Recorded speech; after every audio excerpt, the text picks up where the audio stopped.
এখন যদি আমরা সার্টিফিকেশন প্রসেসটা যদি আলোচনা করতে চাই, সার্টিফিকেশন প্রসেসটা যদি আমরা এখানে একটা ফ্লোচার্টের মাধ্যমে দেখানো হয়েছে,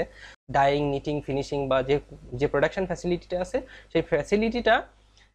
অর্গানিক প্রোডাকশনের জন্য ক্যাপেবল কিনা, এটার যে সার্টিফিকেশনটা প্রসেস সেটা হচ্ছে যে স্কোপ সার্টিফিকেট বলে। এবং প্রতিটা স্টেজে যখন একটা প্রিভিয়াস স্টেপ প্রোডাকশন ইউনিট তার পরবর্তী প্রোডাকশন ইউনিটে এই ফাইবারটা অর্থাৎ এই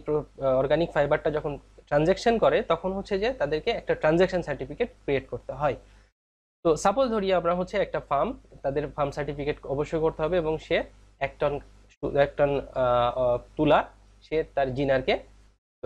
জিনারকে বিক্রি করলো, তখন জিনারকে কি করবে কি, সে একটা ট্রানজ্যাকশন সার্টিফিকেট ক্রিয়েট করে দিবে, অর্থাৎ অ্যাপ্রুভাল অথরিটি থেকে একটা সার্টিফিকেট ইস্যু করবে, ইস্যু করার পরে সেটা সে জিনারকে দিয়ে দিবে। এই জিনার এই 1 টন সুতা ফাইবারকে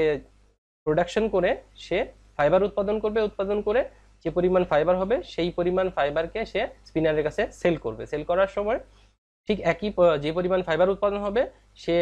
অ্যাপ্রুভাল অথরিটির কাছ থেকে ঠিক সেই পরিমাণ একটা ট্রানজ্যাকশন সার্টিফিকেট সে জেনারেট করে সেই স্পিনারকে দিয়ে দেবে। এইভাবে টোটাল প্রসেসটা